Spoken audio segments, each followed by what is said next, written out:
Baik, kita ke Bumi Kenyalang dan fokus hari ini, kaedah tender terbuka akan diberi dalam kalangan kontraktor penyiap bagi 15 projek sakit di Sabah dan Sarawak. Perincian lanjut bersama Buma Wina. Buma. Baik, terima kasih Alif. Sebelum ke perkembangan tersebut, kami di Jabatan Penyiaran Negeri Sarawak hari ini kehilangan seorang penyampai radio Sarawak FM yang juga ikon rancangan bermukun di RTM Sarawak, Azman Johari, 44 tahun. Menurut abangnya, Sofian Johari, Allahyarham Azman yang lebih dikenali sebagai AJ, menghembuskan nafas terakhir di Hospital Umum Sarawak HUS kira-kira pukul 4.05 pagi. Allahyarham menerima rawatan di HUS sejak 3 minggu lepas.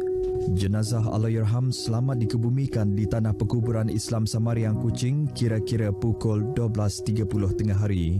Allahyarham yang merupakan anak bongsu dari 5 beradik dan berasal dari Sibu telah berkhidmat sebagai kaki tangan tetap di Jabatan Penyiaran Negeri Sarawak sejak 13 tahun lepas dan sebelum itu turut berkhidmat sebagai kaki tangan piecemeal. Sepanjang perkhidmatannya, Allahyarham antara lain pernah dianugerahkan pingat perkhidmatan terpuji bersempena sambutan perayaan hari lahir Yang di-Pertuan Negeri Sarawak Tun Pehin Sri Abdul Taib Mahmud pada tahun lepas. Kami dari RTM Sarawak mengucapkan salam takziah kepada keluarga Allahyarham. Semoga rohnya dicucuri rahmat.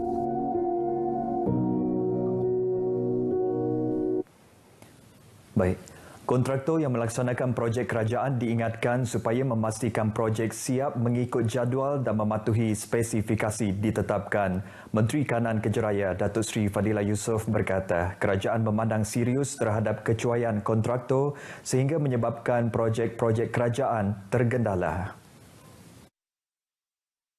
Datuk Seri Fadilah menjelaskan komitmen kementerian adalah memastikan setiap projek khasnya pembinaan jalan raya dapat disiap dengan segera untuk keselesaan rakyat. Dengan adanya projek tersebut, ia akan menjana pembangunan sosioekonomi kawasan sekitar, khususnya sektor pelancongan, industri kecil dan sederhana, di samping mewujudkan peluang pekerjaan, perniagaan dan industri tempatan. Beliau menjelaskan demikian pada majlis pecah tanah projek pembinaan jalan akses ke kawasan selatan lapangan terbang antarabangsa Kuching. Mengulas tentang projek itu, Datuk Seri Fadilah berkata aspek keselesaan dan keselamatan amat dititik berat dalam melaksanakan sesebuah projek. Oleh itu, beliau mahu wakil rakyat di kawasan berkenaan membantu memantau perjalanan projek itu dan memaklumkan kepada Jabatan Kejeraya sekiranya terdapat permasalahan berlaku di kawasan projek. Projek pembinaan jalan akses di bawah rancangan Malaysia ke-11 ini adalah bagi menyediakan penyuraian trafik ke lapangan terbang antarabangsa Kuching serta kawasan sekitarnya yang kini pesat membangun.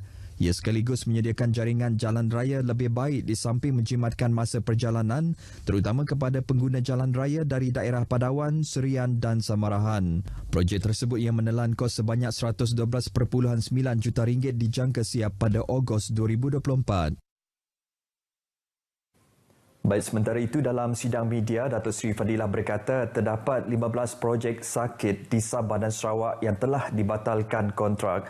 Menurut beliau, bagi menyiapkan projek itu, kaedah tender terbuka akan diberikan dalam kalangan kontraktor penyiap yang telah diluluskan dan diberikan sijil kontraktor penyiap Kementerian Kejeraya KKR. Dapat membantu pertumbuhan ekonomi. Bagi negeri Sarawak, Datuk Seri Fadilah memberitahu terdapat beberapa projek sakit akan diberi tender terbuka kepada kontraktor penyiap, antaranya menyiapkan baki kerja Q&K Rehabilitation Center, CCRC dan klinik Q&K 1 Malaysia Kuching dan tender semula bagi menyiapkan bagi kerja terbengkalai bagi cadangan pembinaan Hospital Petrajaya. Tambah beliau, kementeriannya sentiasa memantau prestasi kontraktor penyiap melalui pematuhan kriteria yang ditetapkan selain bebas daripada sebarang projek sakit dan tindakan tata tertib. Sijil pengiktirafan yang diberikan kepada kontraktor terbabit akan ditarik balik serta-merta sekiranya didapati melanggar peraturan yang ditetapkan.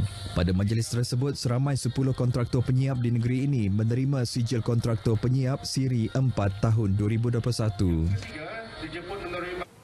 Sejumlah 50 juta ringgit diperuntukkan di bawah Agensi Pembangunan Wilayah Utara NRDA untuk menaik taraf dan baik pulih melibatkan 35 buah sekolah rendah dan 5 buah sekolah menengah yang daif di daerah Limbang.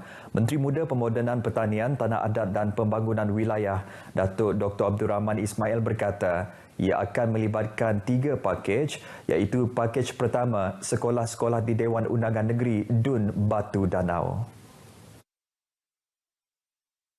Datuk Dr. Abdul Rahman Ismail berkata pakej kedua kelak akan melibatkan sekolah rendah di Dun Bukit Kota dan pakej ketiga sekolah menengah juga di Dun Bukit Kota. Terima kasih banyak-banyaklah kepada Kerajaan Negeri walaupun sekolah ini adalah di bawah bidang kuasa Kerajaan Persekutuan. Tetapi Kerajaan Negeri juga membantulah melihat kepada keadaan yang uzur yang dihadapi oleh murid-murid dan juga kaki tangan guru-guru dan sebagainya. Memang dah uzur. Beliau menyatakan demikian kepada media selepas melawat Pusat Tingkatan 6 PTE di Limbang. Mengulas lanjut bangunan lama Sekolah Menengah Kebangsaan SMK Limbang akan dinaik taraf untuk mewujudkan PTE. Jelasnya, projek itu telah bermula bulan lepas, mengambil tempoh selama 18 bulan pembinaan dan dijangka siap pada Mac 2023. Katanya lagi, PTE dicadangkan kepada Jabatan Pendidikan dan mempersetujui pembinaan tersebut. Sebagai tambahan, NRDA turut membina 3 blok asrama dan sebuah kantin untuk melengkapkan kemudahan PTE. Ia dijangka menempatkan sekitar 500 orang pelajar tingkatan 6 kelak. Bekalan elektrik untuk isi rumah di Bawang Asan Sibu dijangka bertambah baik dengan siapnya projek pengukuhan grid yang sedang dijalankan sebagai sokongan kepada talian dari stesen pencawang Sungai Mau ke talian sedia ada di Sungai Lebaan. Menurut kenyataan media Kementerian Utiliti, projek berkenaan yang dijadual siap sepenuhnya pada penghujung tahun depan merupakan susulan kepada projek pengukuhan permulaan yang telah siap pada Februari tahun lepas.